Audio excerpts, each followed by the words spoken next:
Hello everyone. अब हम देखते हैं छोटा सा बॉक्स श्री औरोबिंदो घोष के बारे में। इन्होंने 15 जनवरी 1908 में बॉम्बे के अंदर एक स्पीच डिलीवर करी थी और औरोबिंदो घोष ने ये बोला था कि हमारे देश में जो नेशनल एजुकेशन का जो गोल है वो सिर्फ इतना सा है कि हम लोगों के अंदर जो देशभक्ति की जो भावना है स्पेशली स्टूडेंट्स के अंदर उसको जागरूक कर सकें। अब इसके लिए इन्होंने रास्ता क्या बताया, ये कैसे हो सकता है जागरूक। इन्होंने बोला जो हमारे हिंदुस्तान की धरती पर जो भी एंसेस्टर्स हैं जिन्होंने बहुत महान महान कार्य करे हैं, इनसे इंस्पिरेशन लेनी चाहिए, हमें इनके बारे में सीखना चाहिए। एजुकेशन जो है वो वर्नैकुलर में देनी चाहिए बच्चों को ताकि वो लार्जेस्ट नंबर ऑफ पीपल तक पहुंच सके, कनेक्ट कर सके बेसिकली लोग। यार अब एक बात बताओ ना, अशोका जैसा महान राजा भी जो कि चक्रवर्ती राजा था वो भी पाली और प्राकृत के अंदर अपने पिलर इंस्क्रिप्शंस को लिखवाता था ताकि कॉमन लोग उसके इंस्ट्रक्शन को समझ सकें, है ना। हाई फाई चीज़ें कभी भी लाइफ में वर्क नहीं करती हैं, कभी भी। आप मार्क्स ले आओगे, आप टॉपर बन जाओगे, आप गोल्ड मेडलिस्ट बन जाओगे, रियल ज़िंदगी के अंदर जब ज़िंदगी चुनौती पटकेगी ना आपको तो आप अपनी नस काट लोगे या आत्महत्या कर लोगे। चीज़ें हमेशा बेसिक तरीके से जो समझ में आए, जो दिमाग को खोलें, वही वर्क करती हैं। और बहुत बार ऐसा होता है जो एजुकेशन में जो एजुकेशन को जो इस तरीके से रखता है कि मुझे सिर्फ डिग्री लानी है या फिर वो करनी है, रट्टा मारना, उसको समझ में नहीं आ रहा। दो तरह के लोग होते हैं, जिनको समझ में भी आ जाता है and they are topper, they are very good people. एक रट्टू तो थे जो कि रट्टा मारे जा रहे हैं, बस उनका दिमाग कभी खुला ही नहीं है और वो दिमाग कभी नहीं खुलता तो वो हमेशा हर एक चीज़ के अंदर बंद होकर रह जाता है, किताबी कीड़ा जिसको बोलते हैं। रियल जिंदगी में कभी कुछ वो टैकल कर ही नहीं सकता, घबरा जाएगा किसी भी सिचुएशन के अंदर, हाथ पैर कांप जाते हैं उसके।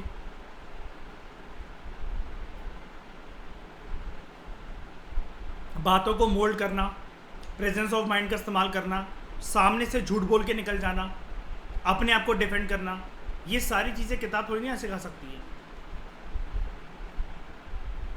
Aurobindo Ghosh emphasized that although the student should remain connected to their roots, उनको जुड़े रहना है हिंदुस्तानी परंपरा से, अपने गांव से जहाँ से वो आ रहे हैं। बट इन्होंने एक बात ये भी बोली, मैंने आपको बताया था ना जब ये चैप्टर स्टार्ट करा मैंने पहले लेक्चर के अंदर, कि कुछ हमारे देश में रिफॉर्मर्स या इंडियन नेशनल मूवमेंट के लीडर्स ऐसे भी थे जो कि कहते थे ठीक है यार, हिंदुस्तानी परंपरा के अनुसार जो भी लैंग्वेज, जो भी कल्चर है, कस्टम्स है, इसको तो सहेज के सवार के रखो ही, लेकिन वेस्ट से भी अगर हम कुछ बोरो करें, वेस्टर्न नेशन से भी अगर हम कुछ बोरो करें, इसमें कोई बुरी बात नहीं है। यूरोपियन कस्टम्स, यूरोपियन मैनर्स को अगर हम देखें तो वो अच्छी बात ही है, क्योंकि हमारा देश गुलाम है, इतने सारे सालों के लिए गुलाम जो रहा वो पिछड़ कर रह गया है। दुनिया से कदम मिलाकर अगर हमें चलना है तो हमें मॉडर्न और साइंटिफिक चीज़ के बारे में भी नॉलेज होनी चाहिए।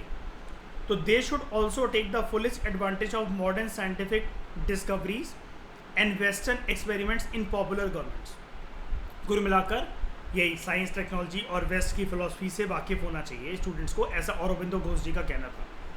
More over student should also learn some useful crafts, यानी कि सिर्फ वो किताबी कीड़े बनकर ना रह जाएं, कुछ स्किल वाला काम भी करें, ताकि जब वो स्कूल छोड़ेंगे तो उन्हें अपना खर्चा चलाने के लिए, अपनी पॉकेट मनी निकालने के लिए कुछ रीम्यूनरेटिव एम्प्लॉयमेंट मिल जाए उस स्किल के बेसिस पर जो कि इन्होंने स्कूल लाइफ में सीखी है। आज के हिसाब से क्या होता है, अब श्रेया हम तो पास आउट हो गए थे, आप सब लोग पास आउट हो चुके हैं, सुगंधा, ठकुराइन। अब ना गर्मियों की छुट्टियों के अंदर स्कूलों में 9th क्लास से ही एक चीज़ चलती है, अटल टिंकरिंग लैब्स। इसमें स्किल सिखाई जाती है, रोबोटिक्स टेक्नोलॉजी या फिर वो सारी चीज़ें, जिससे आप ना मतलब ये वाला काम आपने गर्मियों की छुट्टियों में सीखा, मतलब मान लो 2 साल सीखा, 9th क्लास की गर्मियों की छुट्टियों में, 10th क्लास की गर्मियों की छुट्टियों में। अब 11 से आप कुछ थोड़ा थोड़ा अपना खुद का भी कर सकते हो। फॉर एग्जाम्पल श्रेया, कैसे आपने अपनी मम्मी को बोला कि आपकी मम्मा जितनी फ्रेंड्स हों आप उन सबको बता देना कि मैं उनके स्कूल के जो साइंटिफिक प्रोजेक्ट्स हैं वो बहुत अच्छे से बना सकती हूँ, मैंने 2 साल इसके लिए ट्रेनिंग ली है अपने स्कूल के अंदर, मुझे सारा विंड मिल का सिस्टम, रोबोट्स वगैरह बनाना, लाइटिंग वगैरह जलाना, हाइड्रो पावर प्रोजेक्ट वगैरह बनाना छोटे से मॉडल के ऊपर, मेरे को ये सब आता है। मैं सारे जो बैटरी से तार वार कनेक्ट करना, कुछ भी चीज़ दिखाना, मैं ये सब कर लूँगी। अब आपको एक एक प्रोजेक्ट के अगर 800-800 रुपये मिल रहे हैं और आपकी मम्मी की बहुत सारी दोस्त हैं, उनके बच्चे हैं, कम से कम दो बच्चे सबके तो होते ही हैं। अब ऐसे करके आप अगर आपने अपने गली मोहल्ले से भी 30 बच्चे जोड़ लिए तो वो पूरे साल यही नहीं कहेंगे कि अगर हमें प्रोजेक्ट बनवाना है तो वो श्रेया दीदी से ही बनवाना है। एंड एक एक बच्चे से अगर आप 800 रुपये ले रहे हो तो ऐसे आपके 24,000 30,000 हो गए आपके एक बार में। हेल्प हो गई आपकी स्किल को थोड़ी सी गेन करके कि नहीं करके, है ना। बहुत लोग होते हैं जैसे जो कि ऐसी अपॉर्चुनिटीज़ को वो नहीं कर पाते हैं, एक्सेस नहीं कर पाते हैं। आपने अक्सर गांव में अपने या कहीं पर भी जिन भी एरिया से आप लोग आते हो, मैं ये नहीं कह रहा कि गांव है आपका एरिया जो भी आता है, लेकिन आपने एक चीज़ देखी होगी जहाँ पर लड़कियों वगैरह को ज़्यादा निकलना अलाउ नहीं होता। माँ बाप उन्हें, जो ज़माना हमारा था मैं उसकी बात कर रहा हूँ, जब हम छोटे थे, श्रेया, ठकुराइन, सुगंधा, आप सबने एक चीज़ देखी होगी ना, छोटे से मम्मी पापा लड़कियों को ये कहते थे कि तुम ना सिलाई का काम सीख लो या फिर कंप्यूटर सीख लो, टाइपिंग, है ना।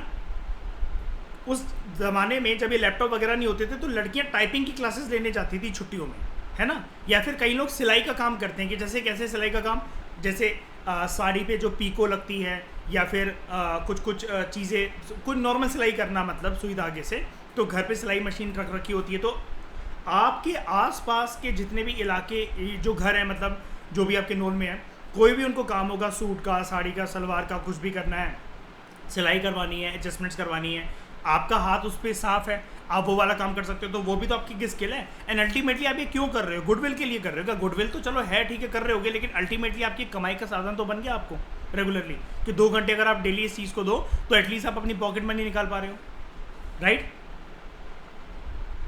कई लोग क्या करते हैं, ग्रेजुएशन के साथ वो बीएड की डिग्री कर लेते हैं, क्यों? उनको लगता है कि कंसिस्टेंट इनकम एक आती रहेगी, टीचर ही बन जाएंगे कुछ नहीं हुआ तो, ठीक है। ये सारी चीज़ें औरोबिंदो घोष जी ने बोली थी, ये याद रखना। इनके बारे में हम और डिटेल में पढ़ेंगे, इनकी एजुकेशन की जो उन्होंने एजुकेशन के कंटेक्स्ट में जो बोला, जो इनकी फिलॉसफी थी एजुकेशन सिस्टम को लेकर, उसके बारे में मैं और डिटेल में आपको पढ़ूंगा। ये तो सिर्फ एनसीईआरटी है ना 8th क्लास की, ठीक है, लेकिन ये जिस्ट लेने के लिए ना अच्छी चीज़ है ये वाला बॉक्स। उसके बाद एजेंडा फॉर नेशनल एजुकेशन। अब अभी तक के चैप्टर में आपने ये चीज़ देख ली ना कि अंग्रेज़ों को सब कुछ पता लग गया है, ग्रास रूट लेवल से लेकर नेशनल लेवल तक कि क्या चल रहा है भारत के अंदर एजुकेशन को लेकर, वर्नैकुलर एजुकेशन कैसी है क्या नहीं है, सब कुछ पता लग गया ना इन्हें। अब ये लोग एक प्लान बनाएंगे पूरा का पूरा नेशनल एजुकेशन सिस्टम कैसा होना चाहिए। ब्रिटिश ऑफिशियल जो थे, they were not the only people जो कि भारत में एजुकेशन के बारे में सोच रहे थे। अर्ली 19th सेंचुरी से ही बड़े सारे जो थिंकर्स थे from different parts of India, वो ये खुद भी मानते थे, मतलब ये लोकल हिंदुस्तानियों की बात हो रही है, लाइक औरोबिंदो घोष वगैरह, कि एजुकेशन का स्प्रेड हमारे देश में काफ़ी ज़्यादा वाइड होना चाहिए। मतलब अगर आप महाराष्ट्र से हो, आप पंजाब से हो, अब मुझे सुनने में आया कि यार आपके उधर तो यार ऐसी पाठशाला सिस्टम चलती है, गुरु शिष्य जो परंपरा चलती है वो ऐसी चलती है। आई विल ऑल्सो क्रेव कि मुझे भी मेरे इलाके में ऐसी एजुकेशन मिले। तो बेटर तो देखो श्रेया फिर यही था कि देखो एक ऐसी एजुकेशन सिस्टम जो कि अम्ब्रेला स्ट्रक्चर जिसका बन रखा हो, कॉमन स्ट्रक्चर हो जिसका। आप अगर किसी से बात करते हो,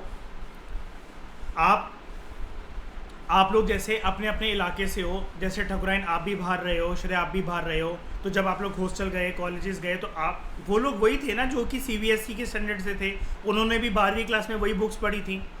आप उनके साथ एसोसिएट कर पाते थे कि मैं जब ट्यूशन्स पढ़ने जाता था या जाती थी 11th क्लास के अंदर फिजिक्स की, तो मुझे ऐसी दिक्कत आती थी, मैथ्स में ये वाला ट्रिगोमेट्री वाला चैप्टर तो बहुत ही ज़्यादा डिफिकल्ट था। तो ये वाली कॉन्वर्सेशन आप कैसे कर पा रहे हो उन लोगों के साथ? क्योंकि उनका सिलेबस और आपका सिलेबस, उनका करिकुलम और आपका करिकुलम सेम रहा है तभी तो, है ना। और इसके लिए हमें अंग्रेज़ों को थैंक यू करना चाहिए। हो सकता है कुछ लोग स्टेट बोर्ड से भी आए हों, लेकिन किताबें और चैप्टर्स या सिलेबस तो काफ़ी हद तक सेम ही रहता है ना। मेजॉरिटी 95% लोग तो आपको उसी बोर्ड से मिले होंगे ना जिस बोर्ड से आप हो, लाइक सीबीएसई एक्सेट्रा, है ना। तो impress with the developments in Europe, कुछ हिंदुस्तानियों को ये लगा कि वेस्टर्न एजुकेशन जो है वो हेल्प करेगी इंडिया को मॉडर्नाइज करने के लिए, तो हमें इसको धुतकारना नहीं चाहिए, हमें इसको हैप्पीली एक्सेप्ट करना चाहिए। उनका ये मानना था, ये याद रखना हिंदुस्तानियों का व्यू पॉइंट है, उनका ये मानना था that they urge British to open more schools. आप खोलो और स्कूल खोलो और कॉलेजेस खोलो और यूनिवर्सिटी खोलो और एजुकेशन पे खर्चा अगर आपको करना आप करो, हम सपोर्ट में बैठे हैं, हम लोगों के अंदर जागरूकता लेकर आएंगे, हम जाकर उनको सिखाएंगे कि इंडियन एजुकेशन वर्नैकुलर एजुकेशन के साथ साथ वेस्टर्न एजुकेशन भी इंपॉर्टेंट है। लेकिन कुछ और हिंदुस्तानी थे who reacted against western education, और देख रहे हो महात्मा गांधी जी और रविन्द्रनाथ टैगोर जी, ये दो ऐसे इंडिविजुअल्स थे जो कि कहते थे वेस्टर्न एजुकेशन की झलक या परछाई अगर हल्की सी भी हिंदुस्तानियों के दिमाग में, जहन में अगर घुसी तो ये एक बर्बादी की जड़ होगी, जिससे आगे चलकर आप अपने वर्नैकुलर एजुकेशन को, इंडियन एजुकेशन को, जो भी टेक्स्ट आपको पढ़ाए जाते हैं या जो हमारी एक खुद का इनोवेटिव सिस्टम है पढ़ाने का, पढ़ाई लिखाई का, आप उसको भूल जाओगे पूरी तरीके से एंड आप सिर्फ वेस्टर्न सभ्यता के गुलाम बनकर रह जाओगे इन टर्म्स ऑफ एजुकेशन। अब महात्मा गांधी जी का और रविन्द्रनाथ टैगोर का क्या कहना था? बोल्ड स्टेटमेंट देखो इनकी, इंग्लिश एजुकेशन हैज एनस्लेव्ड अस, इसने गुलाम बनाया। अब ये वाला जो आस्पेक्ट है ना, ये क्वेश्चन मुझे नहीं पता, ये लाइन मुझे नहीं पता कि किस फॉर्म में पूछी जाएगी, लेकिन ये कल को गांधी जी के कंसेप्ट में कुछ, गांधी जी के कंटेक्स्ट में कुछ ऐसा करके आ सकता है। ये वाली जो लाइन है, इंग्लिश एजुकेशन हैज एनस्लेव्ड अस, ये कुछ ऐसा करके आ सकता है डैट, इससे किसी भी फ्लेवर का क्वेश्चन बने आगे चलकर ये आ सकता है कि क्रिटिकली एनालाइज या क्रिटिकली एग्जामिन, कि क्या सच में जो गांधी जी बोल रहे हैं, रविन्द्रनाथ टैगोर जी जो बोल रहे हैं कि इंग्लिश एजुकेशन ने हमें गुलाम बनाया है, do you agree? Critically examine, critically analyse, देखते हैं। पहले इनका व्यू पॉइंट भी देख लेते हैं, फिर देखेंगे कि क्या सही है क्या गलत है। महात्मा गांधी की आर्ग्यूमेंट ये थी कि जो वेस्टर्न एजुकेशन है, जो कॉलोनियल एजुकेशन है, इसकी वजह से एक सेंस ऑफ इन्फीरियरिटी क्रिएट होती है हिंदुस्तानियों के दिमाग में। अब ये चीज़ तो देखो आज भी है, होता है कि नहीं होता है? वेस्टर्न एजुकेशन का एक सबसे बड़ी छाप क्या है, सबसे बड़ी एक पहचान क्या है? English speaking. अंग्रेज़ी जिसको नहीं आती हो वो इन्फीरियर फील करता है कि नहीं करता है ना? या आज भी आइडेंटिटी ऐसी है ना कि जो बहुत अच्छी, बिल्कुल फ्लो में एक अंग्रेज़ी अगर बोल रहा हो तो वो बहुत ज़्यादा एजुकेटेड है, जबकि हो सकता है उसको कुछ भी ना आता हो, वो 10वीं पास भी ना हो।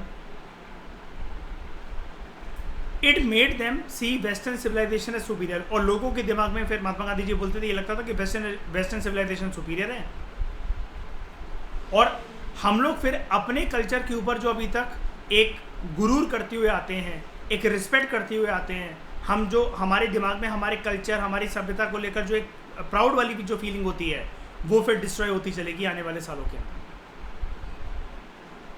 इस तरह की एजुकेशन के अंदर एक जहर है, महात्मा गांधी जी ने ऐसा बोला।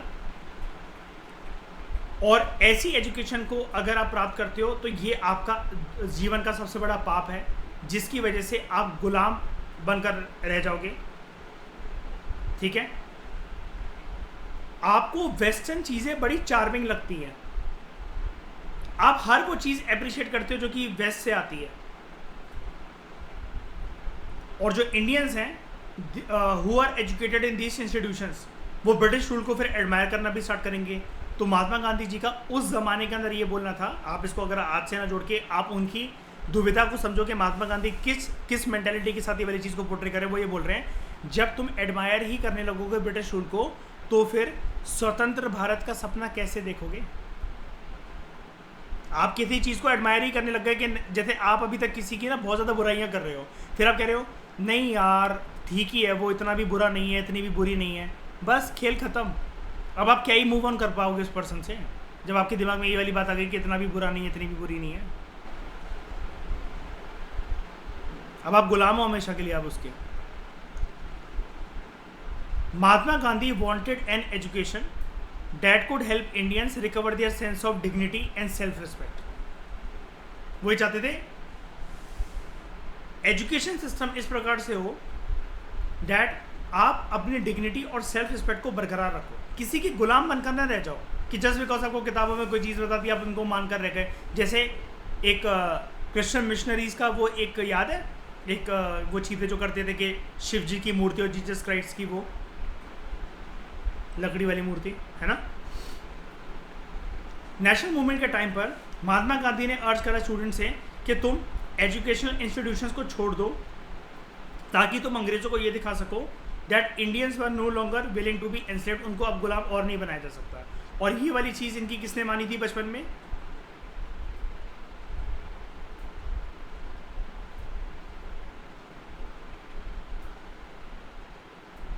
भगत सिंह, सुखदेव, राजगुरु जैसे लीडर्स ने, जिनको आप क्या कहते हो आगे चलकर एक्सट्रीमिस्ट, रेवोल्यूशनरी लीडर्स। पता है ना आपको मॉडरेट और एक्सट्रीमिस्ट? कभी सुना होगा सौगंधा टर्म, गरम दल के नेता और नरम दल के नेता। Mahatma Gandhi strongly felt that Indian languages जो हैं they ought to be the medium of teaching. Indian languages ये होनी चाहिए as a medium of teaching. ये सारी चीज़ें जो महात्मा गांधी की साइकोलॉजी और जो फिलॉसफी ना श्रेया, इसमें फिल्म्स की स्टेटमेंट बन सकती हैं, ठीक है। ये एनालिसिस बहुत इंपॉर्टेंट है। और अलग से भी मेंस का क्वेश्चन आ सकता है कि महात्मा गांधी ने किस प्रकार से देखा वेस्टर्न एजुकेशन को और इंडियन एजुकेशन के कंटेक्स्ट में उन्होंने क्या परस्यू या पुश करने की कोशिश करी, ठीक है। एजुकेशन इन इंग्लिश ये ना हिंदुस्तानियों को अपाहिज बना देती है। महात्मा गांधी जी कैसा बोलना था, वो अपनी सोशल सराउंडिंग से दूर होने लगते हैं और अपने ही जगह पर जहाँ पर वो रह रहे होते हैं वहाँ पर स्ट्रेंजर्स की तरह एक्ट करने लग जाते हैं। स्ट्रेंजर्स कैसे यार, जैसे आज के समय में आप कनेक्ट करके देखो, सच में ये वाली चीज़ जो महात्मा गांधी जी ने बोली थी आज इसकी झलक देखने को मिलती है। आप शहर से किसी गांव में गए, बहुत देहाती गांव में गए, आपके वो मम्मी या पापा की कोई जगह है जो कि जुड़ी हुई है, आपको वो गर्मियों की छुट्टियों में लेकर कहीं जाता है, ठीक है। अब आपके अंदर ये प्राइड फीलिंग है कि यार मैं तो नाइकी की टी शर्ट पहना हुआ हूँ, मैं तो वर्साचे का ये पहना हुआ हूँ, मैंने प्यूमा की चप्पल डाल रखी है, मैंने तो अपने जो बाल हैं वो ऐसे करवा रखे हैं, और मतलब मैंने करोड़ों रुपए की मतलब कुछ ना कुछ अपनी बॉडी के ऊपर पुटअप कर रखा है। एंड ये देखो कितने गवार लोग हैं, कैसे हैं, ये हैं वो हैं। तो आप क्या मतलब किसी ऑस्ट्रेलियन या किसी अमेरिकन की पैदाइश हो? आप जड़ अगर देखी जाए ना तुम्हारे खानदान की, तो वो भी हड़प्पा के वही नंगे पुंगे घूमते हुए लोग ही थे, वो खानदान वाले तुम्हारे। लेकिन अब होता क्या है कि कुछ लोग अपने आप के ऊपर इतना ज़्यादा बूस्ट कर लेते हैं अपने आप को कि वो दूसरे हिंदुस्तानी को गवार समझने लग जाते हैं, और दूसरे हिंदुस्तानी और बेवकूफ़, उनके सामने कोई अंग्रेज़ी बोल गया, मतलब ये खुद महात्मा गांधी जी बोलते हैं, तो आज के टाइम में वाली बात बिल्कुल लागू है कि उनके सामने कोई अंग्रेज़ी बोल गया, ब्रिटिश एजुकेशन के तहत वो हल्का फुल्का पढ़ लिख गया, उसके ब्रिटिश मैनर्स, ब्रिटिश कस्टम, वो सारी की सारी चीज़ें हो गई। अब दूसरे लोग उससे इम्प्रेस हो रहे हैं कि वाह इनको कुर्सी पे बैठाओ। अभी तक हिंदुस्तान का आदमी हाथ से दाल चावल खाता है, अब उसको स्पून चाहिए। मैं ये नहीं कह रहा चीज़ें ठीक है इन्होंने जो सिखाई, हैबिट्स, कस्टम्स, हाइजीनिक कंडीशन जो भी सिखाई, लेकिन उसके चक्कर में आप समझने की कोशिश करो, हम यहाँ पर अच्छे बुरे की बात नहीं कर रहे हैं, यहाँ पर आप खुद से ही अनजान बनकर रह जाते हो, अपने ही लोगों से अनजान हो जाते हो। और ऐसे हिंदुस्तानियों की धुलती कब है? जब कोई ब्रिटिश पर्सन सच में जो इंग्लैंड का होगा, जब इनके सामने आके खड़ा हो जाता था, तब भी इनकी इज्जत नहीं करता था। स्पीकिंग अ फॉरेन टंग और अपनी लोकल कल्चर को भूल जाना। The English educated did not know how to relate to the masses. Mahatma Gandhi ji का ये कहना था, अगर आप ज़्यादा पढ़ लिख गए इंग्लिश लैंग्वेज के अंदर, या इंग्लिश लैंग्वेज तो नहीं बोलना चाहिए, मतलब इनका बेसिकली कहना था वेस्टर्न एजुकेटेड अगर आप ज़्यादा हो गए, यूरोपियन मैनर्स एंड कस्टम्स को अगर आप ज़्यादा सीख गए, और यूरोपियन लर्निंग अगर आपने ज़्यादा ले ली, इंग्लिश एजुकेशन में अगर आपने ये सब कुछ करा है, तो आप मासेस के साथ कभी रिलेट नहीं कर पाओगे। अब यहाँ पर एक आयरनी वाली बात है, क्या महात्मा गांधी जी से पूछो फिर ये लॉ की पढ़ाई करने खुद इंग्लैंड क्यों गए थे? है ना। बोलना बहुत आसान होता है, फिर वही वाली बात है ना कि अपने ऊपर भी दाग लेना सीखो ना। तुम भी तो बर्बाद हो गए, फिर तुमने बर्बाद कर दिया, फिर इसके ऐसा मतलब इसका मतलब तो हिंदुस्तानियों को ये दोगलापन होता है ये। तो यहाँ पर आप देखो महात्मा गांधी जी बैठे हुए हैं कस्तूरबा गांधी के साथ। कौन है कस्तूरबा गांधी? किसकी बीवी? गांधी जी की, ठीक है। Sitting with Rabindranath Tagore and a group of girls at Shantiniketan 1940, ठीक है। शांति निकेतन बेसिकली एक इंस्टीट्यूशन था जिसको किसने सेटअप करा था? रविंद्रनाथ टैगोर जी ने, ठीक है। अच्छा, टैगोर कहाँ के थे? कौन से इलाके के हिंदुस्तान में? West Bengal. Western education, Mahatma Gandhi का ये बोलना था, Mahatma Gandhi said that it focused on reading and writing. ये उस पर फोकस करता है, वेस्टर्न एजुकेशन की बात कर रहे हैं, रेदर देन ओरल नॉलेज। अब ये वाली चीज़ भी देखो काफ़ी हद तक आज भी देखो सही है, लागू होती है। आप लोग अगर बहुत अच्छे से पढ़े हो, आपने टेस्ट दिया है, सब कुछ दिया है, आप में से 99% लोग ना एक फ्लो में मेरे साथ कॉन्वर्सेशन करते हो, मुझे तो कोई टॉपिक नहीं समझा सकते, मैं मान ही नहीं सकता। इंटरव्यू स्किल्स आप सबकी पुअर है।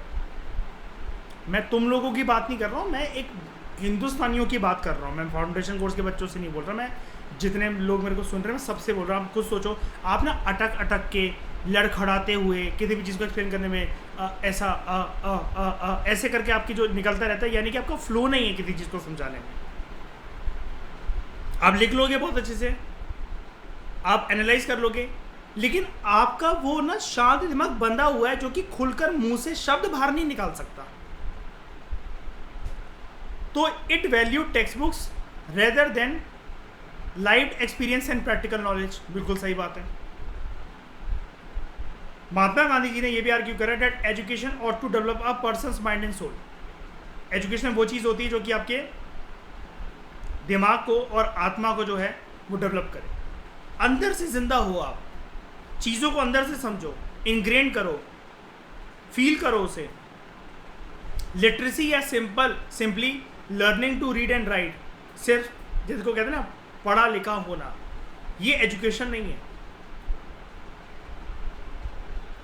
सिग्नेचर तो बहुत सारे लोग कर लेते हैं, सीधी लकीर एक कॉपी के ऊपर कोई भी खींच ले, या चलो ठीक है पूरी तरीके से वो लिख पढ़ ले, सब कुछ कर ले, लेकिन क्या वो एजुकेटेड है? नहीं। दुनिया में सारी चैलेंजेस वो रियल लाइफ के अंदर टैकल कर सकता है उससे, उन किताबों की मदद से? नहीं। People had to work with their hands. मतलब महात्मा गांधी बोलते हैं रियल दुनिया ऐसी होती है कि जहाँ पर आपको अपने हाथों से काम करना पड़ता है, आपको कोई ना कोई एक स्किल सीखनी पड़ती है, ठीक है। एंड आपको ये भी पता होना चाहिए कि अलग अलग परिस्थितियों में अलग अलग चीज़ें कैसे ऑपरेट करती हैं। ये सिर्फ तभी हो सकता है जब आपका दिमाग और उसकी जो क्षमता है वो इस प्रकार से डेवलप हो कि आप चीज़ों को समझ सको, परिस्थितियों को समझ सको, सिचुएशंस एंड सर्कमस्टांसेस के हिसाब से अपने आप को मोल्ड कर सको। काफ़ी हद तक इनकी बातें ठीक है यहाँ पर। एज नेशनलिस्ट सेंटिमेंट्स स्प्रेड, जैसे जैसे ये जो चीज़ें थी कि हमें अंग्रेज़ों को भगाना है, ऐसी मेंटेलिटी ये जो फैली, दूसरे जो थिंकर्स थे they also began thinking of a system of national education which would be radically different from that set up by the Britishers. यानी कि अब वो ये चाहते थे कि कुछ जो लीडर्स थे उन्होंने तो एक्सेप्ट कर लिया कि वेस्टर्न एजुकेशन को लेकर आओ। याद है उन्होंने डिमांड रेस करी थी, हाँ जी ज़्यादा से ज़्यादा स्कूल यूनिवर्सिटीज़ कॉलेजेस खोलो, कोई बात नहीं, अच्छा काम कर रहे हो आप। लेकिन महात्मा गांधी जी ने जब ये सारे अपने आर्गूमेंट्स पोर्ट्रे करे, बड़े सारे नेशनल लीडर्स ने यू टर्न मारा और उन्होंने अपनी थिंकिंग को इस तरीके से लेकर गए, नहीं यार हमारी जो परंपरा है हिंदुस्तान की एजुकेशन की उसी को हमें बरकरार रखना चाहिए, यहाँ पर वेस्टर्न फ्लेवर हमें मिक्स नहीं होने देना है, वरना बर्बाद करके रख देगा हमें। सिर्फ पढ़ा लिखा होना ही एजुकेशन नहीं है। महात्मा गांधी जी का ऐसा बोलना था। महात्मा गांधी जी ने अपने एक किसी खत में, किसी लेटर में, एक वर्क में ये चीज़ लिखी थी, क्योंकि यहाँ पर लिखा हुआ है collected works of Mahatma Gandhi. Bye education I mean all round drawing up of best in the child and man. मतलब एजुकेशन इस प्रकार से होनी चाहिए ताकि आपकी सारी चीज़ें जो हैं वो जागरूक हो, body, mind, spirit and soul. Literacy पढ़ा सिर्फ रीड करना, राइट करना, it is not the end of education nor even the beginning. ये सिर्फ एक तरीका है, एक रास्ता है जिसकी वजह से एक मर्द और औरत अपने आप को एजुकेट बना सकते हैं। लिटरेसी सिर्फ एजुकेशन नहीं है। महात्मा गांधी कहते हैं अगर मुझे किसी बच्चे को पढ़ाना हो, I would therefore begin the child's education by teaching it a useful handicraft, and मैं उसको प्रिसाइज तरीके से ट्रेनिंग भी देना पसंद करूंगा एंड उसको बोलूंगा कि जो चीज़ तुमने सीखी उसको प्रूव करके दिखाओ। ये है practical aspect. Highest development mind and soul की जो पॉसिबल है वो इसी प्रकार के एजुकेशन सिस्टम के अंदर पॉसिबल है, जहां पर आप कुछ भी चीज़ सीखो उसको फटाफट से रियल लाइफ के अंदर इंप्लीमेंट करो।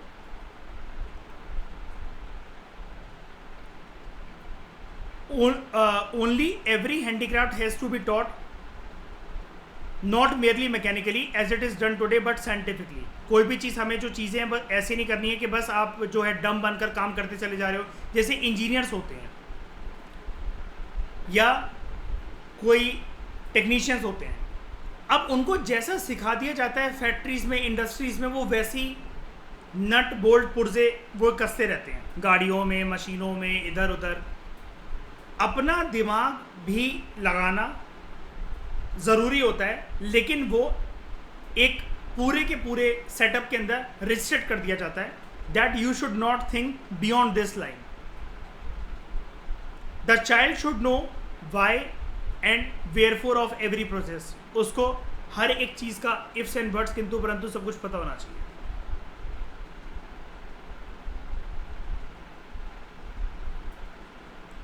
उसके बाद नेक्स्ट हेडिंग है हमारे सामने टैगोर्स अबोर्ड ऑफ पीस। हमने महात्मा गांधी के बारे में जान लिया, अब रविन्द्रनाथ टैगोर जी के बारे में जानते हैं, इनका पर्सपेक्टिव क्या था एजुकेशन को लेकर। राइटर कह रहा है कि आप लोगों ने शांति निकेतन के बारे में सुना होगा। किसने इसको स्टैब्लिश करा, किसके द्वारा स्टैब्लिश करा गया, कहाँ पर हुआ। यहाँ पर शांति निकेतन की आप क्लास देख सकते हो 1930s। और यहाँ पर ऊपर एक फ़ोटो थी जहाँ पर महात्मा गांधी, कस्तूरबा गांधी जी और ये बैठे हुए थे, और बड़ी सारी लड़कियाँ थी, वो भी थी। तो क्या हम ये कह सकते हैं कि शांति निकेतन के अंतर्गत विमेन एजुकेशन को भी प्रमोट करा गया, या विमेन एजुकेशन को प्रमोट करने के लिए एक अच्छा स्टेप था, राइट। रविन्द्रनाथ टैगोर जी ने एक इंस्टीट्यूशन स्टैब्लिश करा था, स्टार्ट करा था 1901 में। एज अ चाइल्ड जो टैगोर थे, ही हेटेड गोइंग टू स्कूल। उनको वो बड़ा सफोकेटिंग और ऑप्रेसिव लगता था, मेरी तरह। School appeared like a prison, क्योंकि वहाँ अपनी मन मर्जी से आप कोई काम नहीं कर सकते। So while other children listen to the teacher, जो टैगोर, रविन्द्रनाथ टैगोर जी के जो माइंड था वो ख्यालों में खोया रहता था।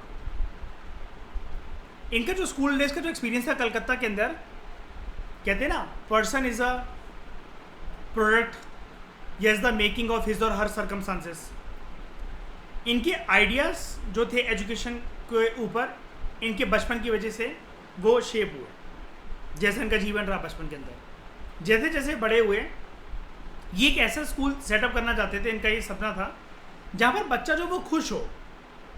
वो ऐसा नहीं कि सुबह सुबह मम्मी तैयार करके भेजनी, अरे यार फिर उस खड़ूस टीचर की शक्ल देखनी पड़ेगी, दोपहर में फिर फ़ोन आएगा मम्मी पापा के पास कि बच्चा पढ़ नहीं रहा, इसने क्लास की ट्यूबलाइट फोड़ दी, शीशे फोड़ दिए, किसी बच्चे के पिन लगा दी, नोच दिया उसे। तो बच्चा खुश नहीं है स्कूल के अंदर, ऐसा नहीं होना चाहिए। वेयर ही और she could be free and creative, where he और she was able to explore her और his mind and thought, desires etcetera. Tagore का ये सपना था कि ऐसा स्कूल मैं सेटअप करूँगा। टैगोर का ये भी मानना था कि जो बचपन होता है ना, ये एक ऐसा समय होता है जहाँ पर आप दूसरों से कम सीखकर खुद से चीज़ें एक्सप्लोर कर कर जो खुद ज्ञान लोगे वो ज़्यादा आपके साथ लंबे समय तक टिके रहता है। जैसे एक छोटा सा बच्चा है, उसको एक इलेक्ट्रिक स्विच बोर्ड में मना करा जा रहा है, बेटा इसके अंदर उंगली मत डालना, उंगली मत डालना, उंगली मत जाना। एक बार साला चिपक जाएगा ना अच्छे से, तो उसको ज़िंदगी भर याद रहता है कि अच्छा यार इसके अंदर उंगली डालने से ना झटका लगता है बड़ी ज़ोर का। वो लर्निंग उसके साथ हमेशा रहती है। प्यार से जब उसको समझा रहे तो उसको समझ में नहीं आया, सेल्फ लर्निंग ले ली तो वो मरते दम तक, शमशान घाट जाते तक उसके साथ वो नॉलेज साथ रहेगी उसकी। Outside the rigid and restricting the discipline of the schooling system set up by the Britishers. तो ये बोलते थे कि सेल्फ लर्निंग जो है उसको प्रमोट हमें करना चाहिए। एंड जिस प्रकार से जो एजुकेशन सिस्टम जो अंग्रेज़ों ने बना रखा है, जो कि काफ़ी ज़्यादा रिजिड है, रिस्ट्रिक्टेड है, डिसिप्लिन वाला माहौल है, इससे बचना चाहिए।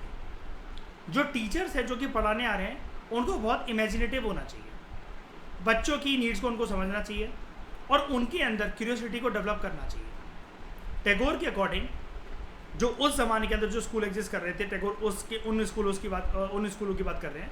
एग्जिस्टिंग स्कूल ने बच्चों के अंदर जो एक नेचुरल डिज़ायर है क्रिएटिव होने की या ख्यालों के अंदर खो जाने की, उस नेचुरल डिज़ायर को मार दिया है। आपको पता है, अगर आप शांति से बिना फ़ोन लेकर कुछ भी ना करके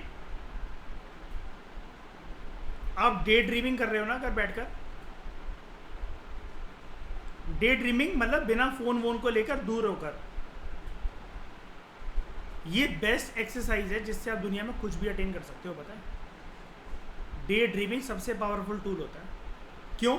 सबसे पहले तो ये आपको हैप्पी कर देता है, ठीक है, आपके अंदर एक डोपामिन रिलीज कर देता है, माइंड आपका रिलैक्स है, alpha beta gamma and theta waves आपके दिमाग के अंदर आ जाती हैं, जो कि मेडिटेशन या फिर सर पे शावर लेने के बाद जो एक्टिव होती हैं, alpha beta gamma and theta waves. And यहाँ पर आपका एक ऑरा पॉजिटिव बन जाता है एंड आपके जो न्यूरॉन्स है ना वो अपनी फुलेस्ट पोटेंशियल पर काम कर लेते हैं इस टाइम पर। एंड ये एक ऐसी चीज़ होती है जिसकी वजह से आपके ब्रेन का अगर स्पेस इतना होता है ना तो वो इतना स्पेस बन जाता है, यानी कि आपकी जो नॉलेज है वो इतनी कचड़ा भर रखा है, कोई अच्छी चीज़ें भर रखी है, बुरी चीज़ें भर रखी है, किसी की मेमोरीज भर रखी हैं, अब आपके पास और स्पेस आ जाता है। हमारे दिमाग में एक दिन में 1000 न्यूरॉन्स बनते हैं लगभग, और एक न्यूरॉन की कैपेसिटी होती है लगभग 80 GB के बराबर। 80,000 GB डेली की खपत है आपके दिमाग की। आप कहोगे सब जाता कहाँ है? अंड शंड बातें सोचने में,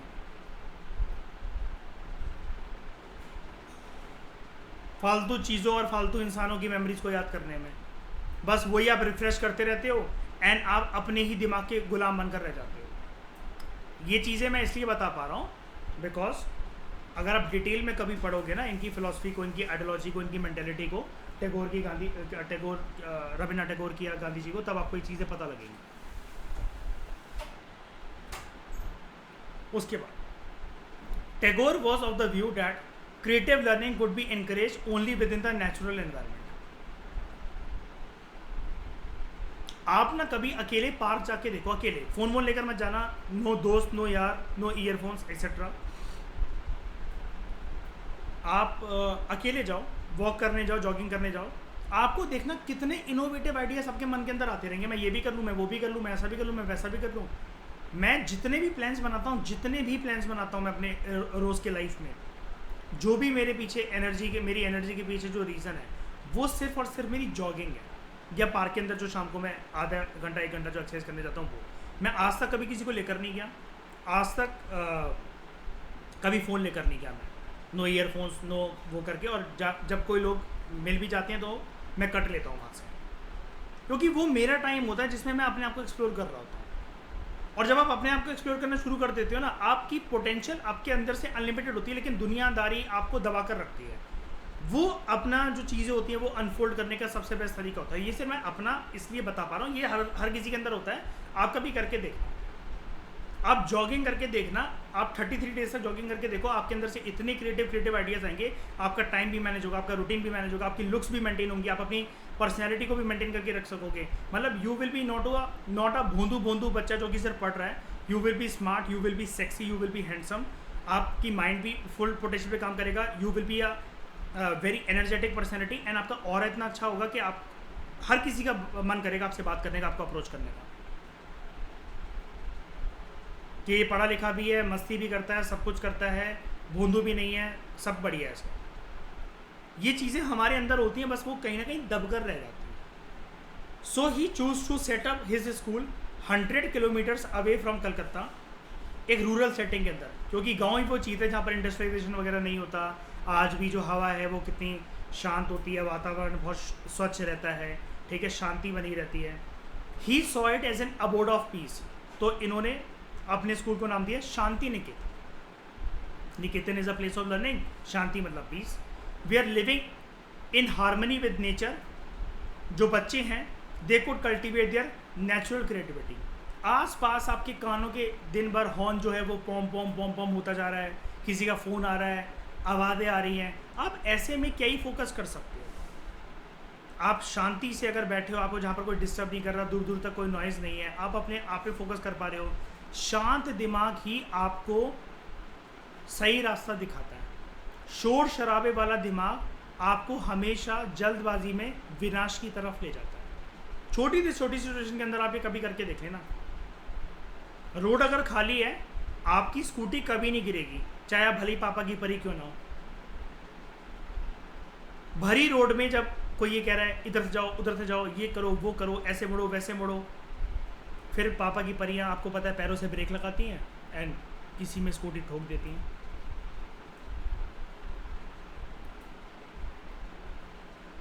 इन many senses Tagore and Mahatma Gandhi ने जो भी सोचा एजुकेशन के बारे में, उनकी काफ़ी हद तक चीज़ें सिमिलर थी, लेकिन कुछ डिफरेंसेस भी हैं। क्या? गांधी जी वेस्टर्न एजुकेशन को लेकर हद से ज़्यादा क्रिटिकल थे कि वेस्टर्न एजुकेशन को अगर आप प्राप्त कर लो और हायर एजुकेशन तक अगर आप वेस्टर्न एजुकेशन को सीख कर रहे हो तो आप ना मशीन और टेक्नोलॉजी की ही पूजा करते रह जाओगे। जबकि जो टैगोर थे वो ये कहते थे इंडियन ट्रेडिशन के साथ साथ मॉडर्न वेस्टर्न सिविलाइजेशन को भी अपना लो, मिक्स कर दो, कंबाइन करो इसके एलिमेंट्स को, कोई बुरी बात नहीं है। शांति निकेतन के अंदर ऐसा नहीं था कि इन्होंने वेस्टर्न एजुकेशन को बिल्कुल भी नहीं पढ़वाया, इन्होंने बल्कि वहाँ पर एम्फोसाइज करा there is a need to teach science and technology Shantiniketan along with art, music and dance. जबकि महात्मा गांधी बिल्कुल भी जो वेस्टर्न एजुकेशन है इसके खिलाफ थे। बड़े सारे जो इंडिविजुअल्स और जो थिंकर्स थे दे वर दस thinking about the way national education system could be fashion, इसको कैसे चैनलाइज करा जा सकता है, कैसे मोल्ड करा जा सकता है। कुछ जो थे वो ये चाहते थे that there should be changes within the system set up by the Britishers, कि मतलब हम लोग ब्रिटिशर्स की जो बात है इंग्लिश एजुकेशन वेस्टर्न एजुकेशन इसको अपना लेंगे, लेकिन हम वो अपने अनुसार करेंगे, हमारे देश की परिस्थितियों के अनुसार करेंगे, लोगों के अनुसार करेंगे। They felt that such a system could be extended ताकि ये wider section of the people तक पहुंच सके। जैसे आपको पता है ना, जब से ब्रिटिश एजुकेशन जो आया था तो जो बच्चे हार्वेस्टिंग के टाइम पर जिनके लिए फ्लेक्सिबल एजुकेशन थी, बाद में वो सीख नहीं कर पाए थे, एजुकेशन को स्कूल से निकाल कर फेंक दिया जाता था, है ना। दूसरों ने ये आर्ग्यू करा, अर्ज करा डैट रिक्वेस्ट करी डैट ऑल्टरनेटिव सिस्टम्स भी क्रिएटेड ताकि जो लोग हैं दे वर एजुकेटेड इनटू अ कल्चर जो कि पूरा नेशनल हो, वर्नैकुलर हो, हिंदुस्तान के साथ जुड़ा हो। अब who was to define what was truly national, अब इसके लिए जो नेशनल एजुकेशन की जो डिबेट है वो आज भी कंटिन्यू हो रही है कि क्या है, मतलब समझ रहे हो लास्ट में राइटर ये चीज़ को कैसे ख़त्म कर रहा है बोलते बोलते कि आज भी तो चीज़ें वो ब्रिटिश पैटर्न के अनुसार ही चल रही हैं। अब तो हमारा देश हमारे हाथ में है ना, तो लीडर्स ने ऐसा सब कुछ क्यों नहीं कर लिया कि हिंदुस्तान का हर एक जो इंसान हो वो एजुकेटेड हो। आजकल एजुकेशन क्या बनकर रह गया बताओ, तब तो ये इतना बड़ा कोई कॉमर्स का साधन था भी नहीं, आज तो पूरी तरीके से बिजनेस ही बन के रह गया। बताओ तो ज़रा,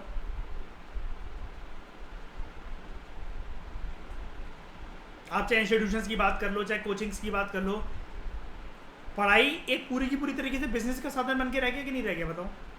जहाँ पढ़ाई है वहाँ पैसे की बात होती है। आज तो हमारा देश हमारे हाथ में है ना, आज तो हम इंडिपेंडेंट है ना। कौन प्रमोट करता है इंडिपेंडेंट लर्निंग को या क्यूरियोसिटी को, या आप ऐसा सोचो वैसा सोचो। हर एक ज्ञान के लिए आपकी जेब जब ढीली होगी तभी सामने वाला आपको ज्ञान देने को तैयार है। ये है आज का सिस्टम। तो ट्रूली नेशनल चीज़ क्या है राइटर ये कह रहा है कि आज भी इसको कैसे डिफाइन करा जा सकता है, भगवान जाने। यहाँ पर एक फोटो है, children playing in a missionary school at Coimbatore. Mid 19th century तक the school for girls were being set up by the Christian missionaries and Indian reform organisations. लेकिन आपको पता है ना कि इनको ज़्यादा इंडिपेंडेंस नहीं मिली थी, इनको ज़्यादा आज़ादी नहीं मिली थी, ब्रिटिश ईस्ट इंडिया कंपनी नहीं चाहते थे। पढ़ा था ना मॉरल एजुकेशन के, ये लोग उसमें थे, सपोर्ट में थे, लेकिन ब्रिटिश ईस्ट इंडिया कंपनी को लगता था इसके चक्कर में कहीं बगावत ना हो जाए, है ना। आप एक बार इस क्वेश्चन को ध्यान से देखो ज़रा, मतलब इस टॉपिक को ध्यान से देखो ज़रा, आप फील करो अगर इस टॉपिक को। महात्मा गांधी एंड टैगोर की सिमिलर अप्रोचेस थी, yet there were differences in their path towards attaining education for Indians. समझ में आ गया क्वेश्चन? दोनों हिंदुस्तानी परंपरा के अनुसार एजुकेशन सिस्टम को परस्यू करना चाहते थे, उनकी अप्रोच में काफ़ी ज़्यादा सिमिलरिटीज़ देखने को मिलती हैं, yet there were some differences also. समझ गए question?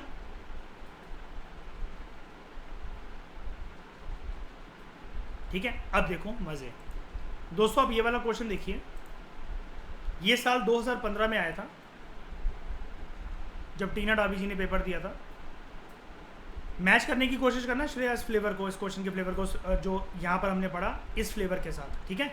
Gandhi and Tagore, and यहाँ पर देखो, Mahatma Gandhi and doctor B R Ambedkar despite having divergent approaches and strategies they had a common goal of amelioration of the downtrodden. यानी कि जो मार्जिनल सेक्शन है, जो डाउन ट्रोडन है, उनको बाहर निकालने के लिए डिफरेंट अप्रोचेस थी, लेकिन गोल कॉमन था। इस प्रकार का क्वेश्चन बन सकता है ना आगे जाके फ्यूचर में टैगोर और गांधी के ऊपर, ठीक है। अब ऐसा नहीं होगा कि कोई भी आप पर्सनैलिटी को किसी के साथ मिक्स कर दो, कल को आप अशोका और गांधी के बीच में डिफरेंसेस बनाने लग जाओ, ठीक है, ऐसा नहीं, उसके भी एक कॉमन थीम्स होती हैं। ओके, साल 2015 के अंदर ये वाला क्वेश्चन था, ठीक है। तो इस चैप्टर में आई थिंक कुछ भी नहीं रह गया हमारा।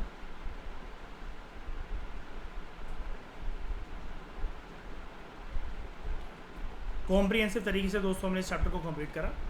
एंड ये एक बात मैं बता देना चाहता हूँ, ये एनसीईआरटी जस्ट अभी आई है। मैंने जब इस लेक्चर को मैं रिकॉर्ड कर रहा हूँ तो ये एनसीईआरटी जस्ट अभी आई है 1-2 हफ्ते पहले एनसीईआरटी की साइट्स पे।